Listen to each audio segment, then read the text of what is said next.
Hey, good evening, everybody. Welcome. Of course, always good to see all of you. Missing you guys every single day and getting especially jealous as I see you guys getting back to your team events. God, it's amazing to see so many of you guys getting together, and it's just, it's hard for me not to be there with all of you.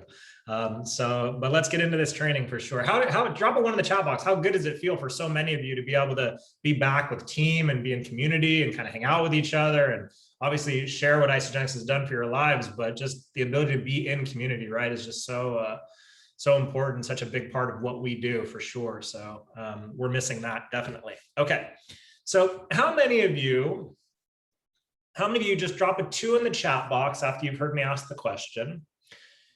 You post a great photo on Facebook. Somebody says, yes, I want some more information. You do your best to follow the template, and they don't say yes. And you get really frustrated.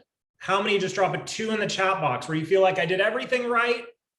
I followed the script. I did everything right. And they said no, or they said to think about it, right? And God, why didn't they say yes? Well, the reason they didn't say yes is because, believe it or not, only about 2% of sales are ever made on the very first contact. Only about 2% of sales, traditionally speaking, are made on the very first contact. That means that out of 100 people, statistically, only 2 will likely say yes right away. 3% of sales are made on the second contact. 3% of sales are made on the second contact. 5% of sales are made on the third contact. 10% of sales are made on the fourth contact.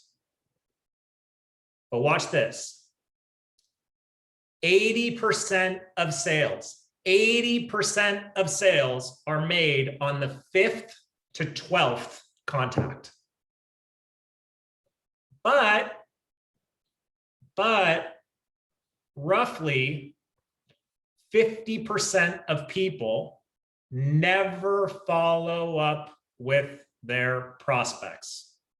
So think about the gap. 80% of sales are made between the 5th and the 12th contact, but almost 50% of salespeople or distributors or associates or whatever you want to call yourself never follow up even a single time after the initial contact. So what does that tell us?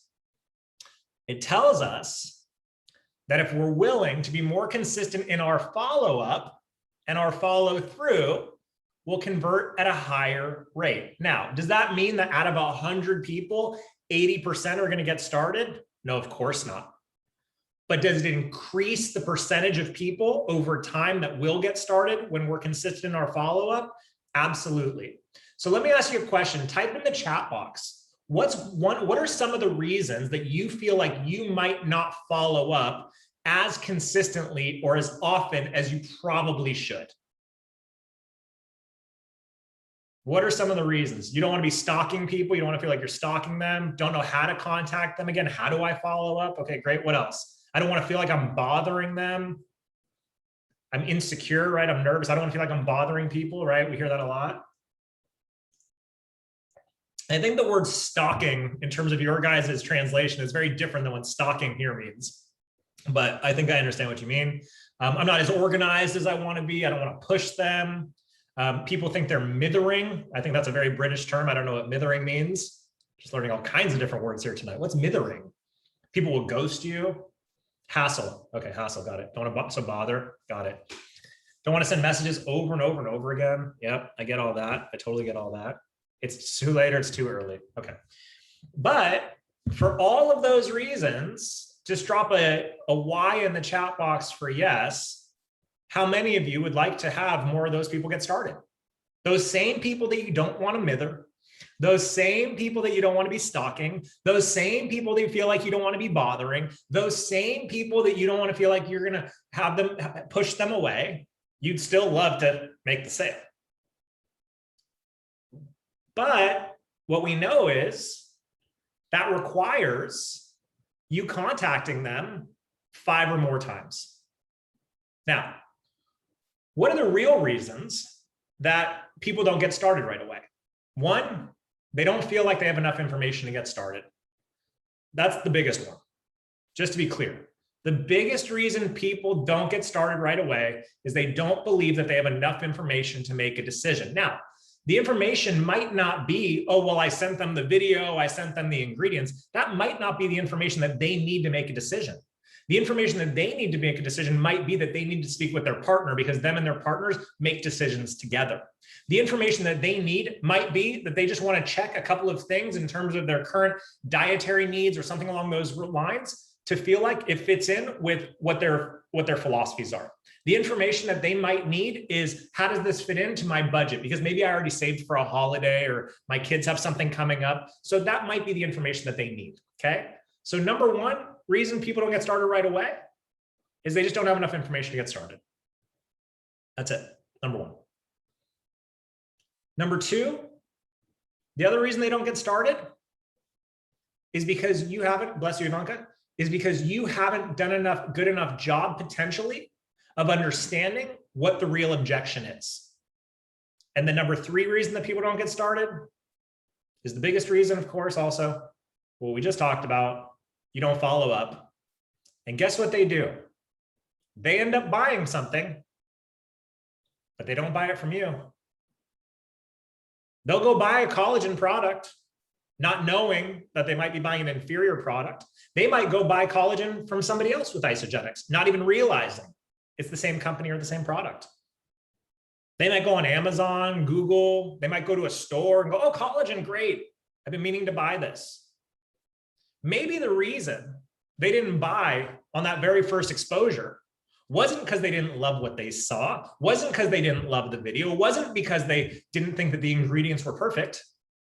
What if, crazy as it may sound, they're in conversation with you, they're answering all your questions, and all of a sudden they get another message from their job. And they go, oh, God, I got to go take care of this right now. The weirdest thing. How shocking. How rude of them to prioritize their personal life and their business life above this conversation that I've been having with them about trying to sell them this product.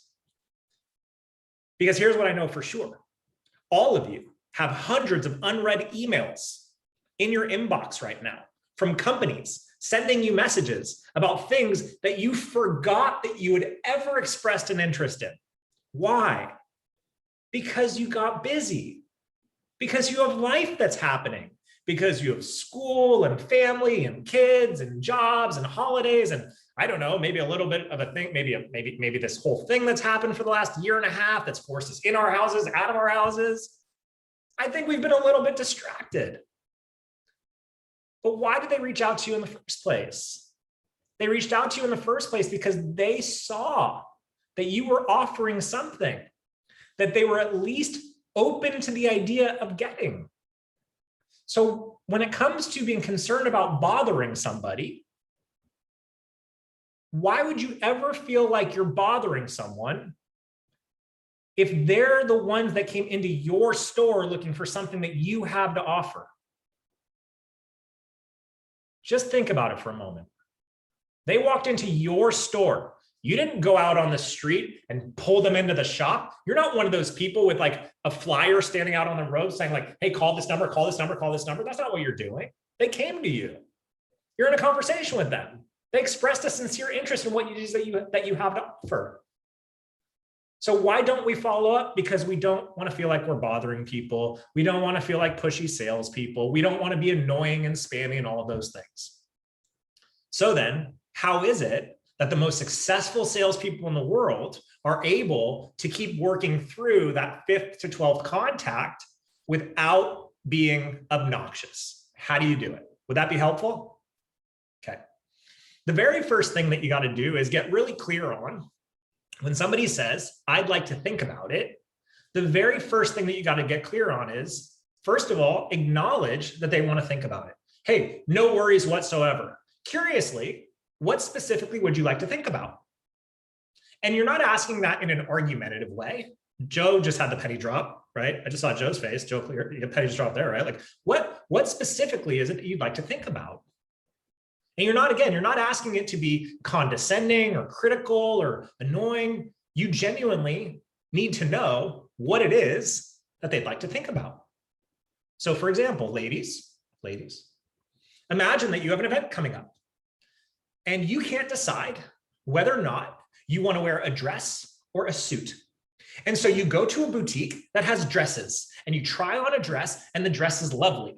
And the salesperson says, you look phenomenal in that. And you say, thank you so much. And they say, well, would you like to purchase this? And you say, well, I'd like to think about it. Well, no worries. What is it that you'd like to think about? Well, I'm kind of thinking about getting a pantsuit. I'm just not sure what's right for the event. Great. Do you have a pantsuit in mind? Well, there's a boutique down the road. Great. Go try on the pantsuit. And if that's a better fit, you're going to go try on the pantsuit. And if you like the pantsuit, you're going to buy the pantsuit. But if you don't like the pantsuit, what are you going to do? You're going to come back and buy the dress because you had to get clear on what specifically it was that you were making a decision about.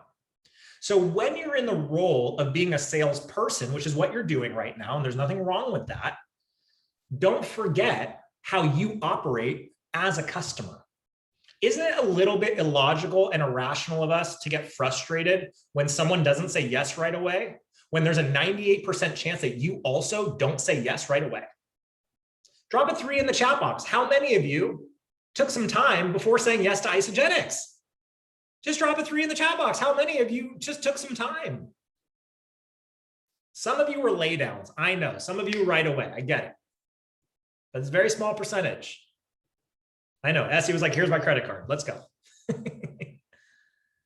But some people need multiple conversations. Michelle Stevens and I had multiple conversations. Emma and I had multiple conversations. Lots of questions, lots of analysis, okay? So the very first thing we got to get clear on is what specifically is it that you'd like to think about? Oh, I'd like to speak with my partner. No worries, I can totally appreciate that. My partner and I like to make decisions together as well. Is this something that you think they'd be interested in doing with you as well? Notice how it's just a simple question. Yeah, I think it might be. Do you feel like you have all the information you need to help explain to them how it works? Yeah, I'm going to show them the video. Great. But here's the biggest part of being a professional when it comes to follow-up. What specifically would you like to think about? Well, I'd like to do a little bit more research on the sourcing and the sustainability. That's really important to me. Great. What I'm going to do is I'm going to add you to a Facebook group. Okay. And in that Facebook group, you can do a lot more of your research. Now, some of you are using EYB. Some of you are using other Facebook groups that kind of mimic what EYB does. Great. Whatever you're using for that follow-up process, totally cool with me. But get them into those groups. But before you put them into that group, I'm going to ask a question and say, when do you think you'll have a chance to speak with your partner about this? Well, I'm going to speak with him this evening. So we'll pretend it's tonight, Sunday night. I'm going to speak with him this evening, or her this evening, or them this evening. Great. So should we find some time tomorrow to reconnect? Should we find some time tomorrow to reconnect? Well, tomorrow I'm a little bit busy, blah, blah. Cool, no worries. How's Tuesday? Yeah, Tuesday's great. Okay, perfect. Are you typically more available in the mornings or in the afternoons? In the mornings. Great. So I'm just going to shoot you a message. I'm just going to shoot you a message on Tuesday morning and we'll reconnect. How does that sound? And so what I've done is I've booked an appointment from an appointment. Okay. You always want to book an appointment from an appointment. And now I've removed being an obnoxious salesperson. I've removed being spammy and annoying. I've removed being someone who feels like they're pestering. And why have I removed that?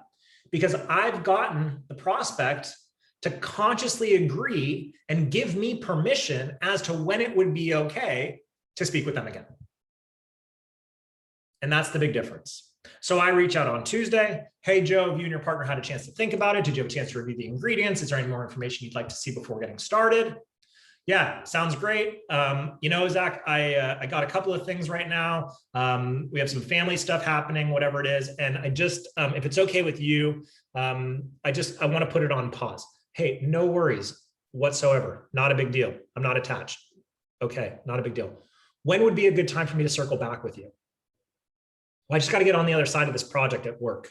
Great. A week, 2 weeks? Yeah, a week would be great. Cool. How's next Friday? Next Friday would be perfect. Friday morning? Friday morning is great. Okay, great. I'll reach out next Friday morning. Fantastic. Now, when I reach out next Friday morning, I'm going to personalize it. Hey, Joe, how'd things go with that project you were working on? Not, hey, are you ready to get started? Not, hey, which credit card do you want to use? Hey, Joe, how did things go with that project you were working on? Oh God, it was really like, it was stressful, but we handled it. And at the end of the day, it ended up being great, blah, blah, blah, blah. Fantastic. Do you feel like you're ready to do something for yourself now?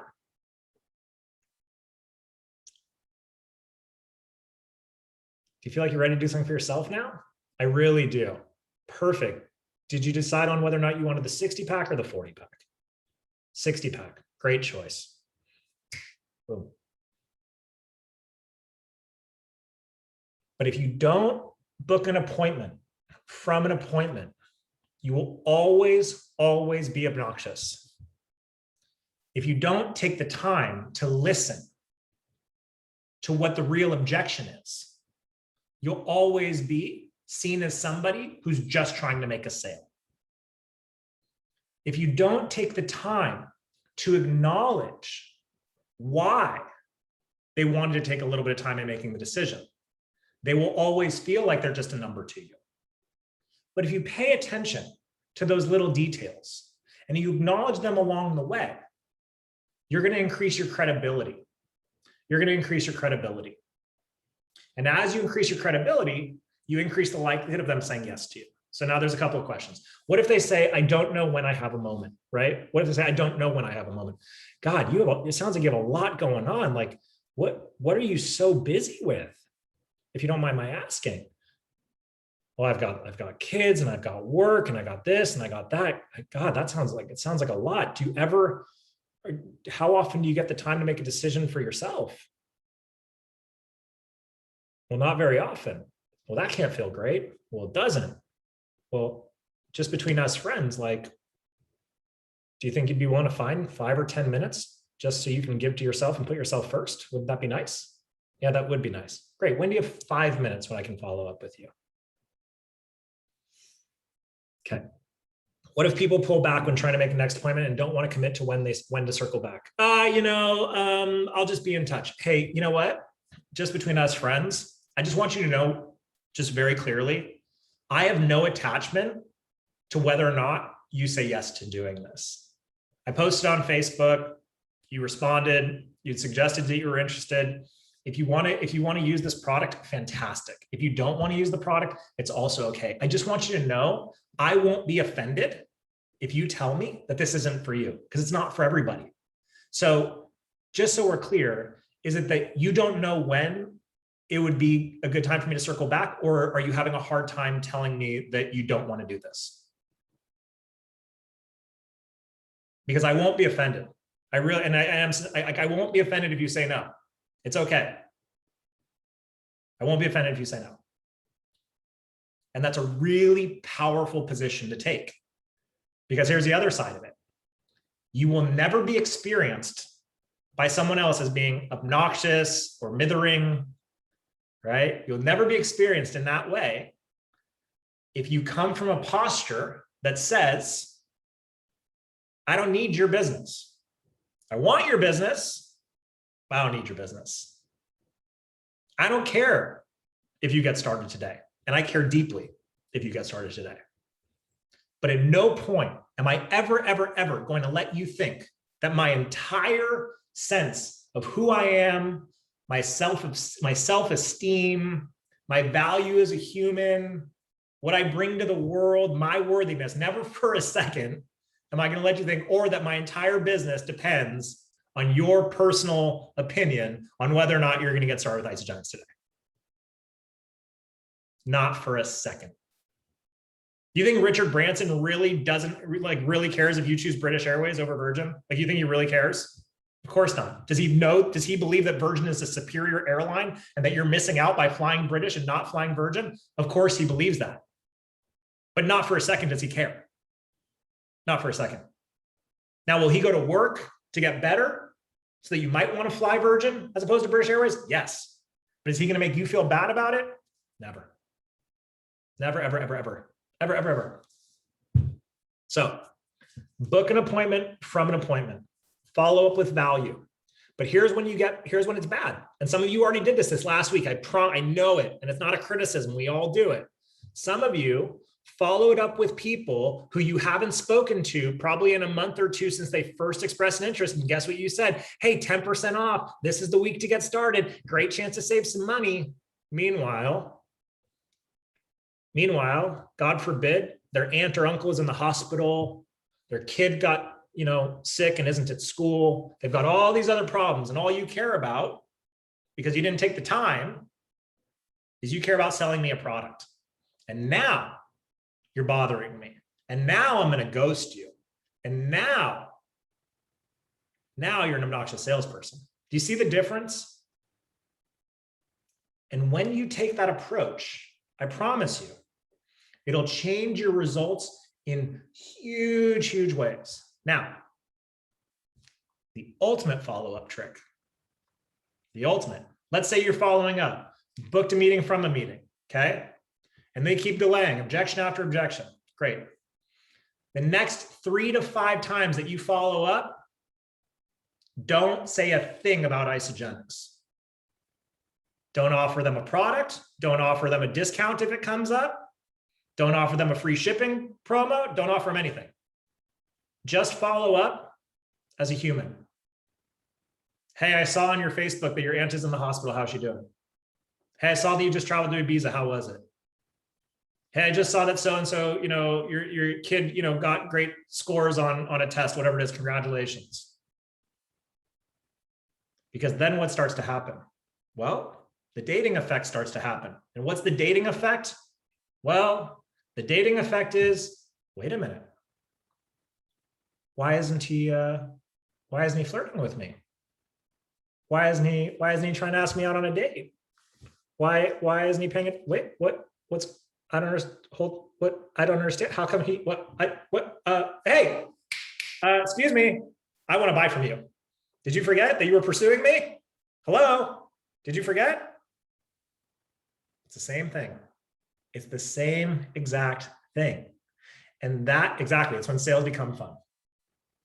So if you're willing to just start to implement a couple of very, very simple techniques and establish yourself in a more professional way, and remember to treat people how you'd want to be treated as a customer in the sales process, and to pay attention to people as humans and not as numbers, and to be specific in catering to their needs and their wants and their desires, you're going to increase trust. You're going to increase credibility, and you're far more likely to increase the sale. Now, the other reason, believe it or not, that closing right away on the very, very first message isn't necessarily the best thing is because a couple of things. One, it's highly unlikely that if you hard close somebody into network marketing specifically, that they will ever turn around and share, ever. So I want to make that very clear. The harder you sell somebody into this, and that doesn't mean you don't use the templates. Of course, they're designed to sell and close, but the harder you close, the less likely they ever are to duplicate. Now, imagining that they were never going to distribute the products and they only ever want to be a customer, here's the other reality. The harder you close, the lower your retention is going to be with them. That's a big one. The harder you close, the lower your retention is going to be. Why? Because no one wants to be sold, but everyone loves to buy. We're all like that. It's the same when you walk into a boutique, right? You walk into a boutique and a salesperson comes up to me. Is there anything I can, before they can even utter the words, all of us are like, we're just looking, right? Before you can even say, no, before they can even say, can I help you with anything? No, I'm just looking. Why? Because you don't want to be sold, but you love to buy. It's so exciting to purchase something. It's so exciting to make that decision. It's that emotional component of how we operate as humans that just makes it so wonderful. but it's got to be on my terms, or at least I have to think it's on my terms. But if I hard close you into this, you might do it for 30 days, but I significantly decrease the likelihood of you wanting to do it another 30 days. And why? Let's go back to dating. If I pressure you and pressure you and pressure you and pressure you to go on a single date with me, you might say yes just to get me to stop asking. Well, what's the likelihood that I get a second date? Very, very low. Very low. As humans, we want to feel like we're making empowered decisions. We're making choices that feel good for us. When we choose into something because we feel like all of our questions have been answered and all of our needs have been met and all of our feelings have been observed, when we feel like those three things are considered in the process, we are 10 times more likely to become wildly enthusiastic about what it is that we just purchased, to become wildly enthusiastic about telling people about what we just purchased, and be wildly enthusiastic about continuing on with what it was that we just purchased. Take yourself back to when you were a kid. When your parents forced you into doing something, you never wanted to tell anybody about it. But when you felt like you'd accomplished something on your own or you made a decision, guess what you did? You went and bragged to all of your friends. But if I hard close you into a health product, you're not going to go tell a bunch of people about it. But if you feel like you had a part in the courting, if you feel like you had a part in the decision-making, if you feel like you made a logical, intelligent, great decision, you are much more likely to be proud of the choice that you just made because you won't feel like someone guilted you or pressured you into it. So if you don't want to feel like you're bothering people, then don't bother people. Be a professional. Be a professional. That's it. Time's up. Drop a 4 in the chat box if this was valuable for you this evening. Okay, cool. Now, I'm going to post, I say this every night, every Sunday night, I'm going to post in both groups, the Netherlands-Belgium group and the Europe group. I'm going to post a very simple question. What did you learn? And I would love for you to answer on those threads what you learned, not for my sake, for your sake and for your team members' sake, because I promise you there was something that was said on this training tonight that somebody else on this training might not have picked up on. And here's what else it shows. It shows that you're willing to practice with follow through. It's just the next step. It's just the next little step. It's not for me. I don't post in there, what did you learn? So I can be like, oh God, man, I kicked ass in that training. I am epic. It's not about that. It's about what did you retain and what are you ready to teach and what are you ready to move forward with? And again, it helps the rest of the team to see what they might have missed out on. So have a great evening. I hope you all have a magical week. Please stay in touch. Let us know if there's anything we can do to be of service to you. You guys are absolutely amazing. We're grateful for every single one of you. And congrats to so many of you. There's so much going on in the world of Europe right now. So lots of love, and we will talk to you soon. Good night, everybody.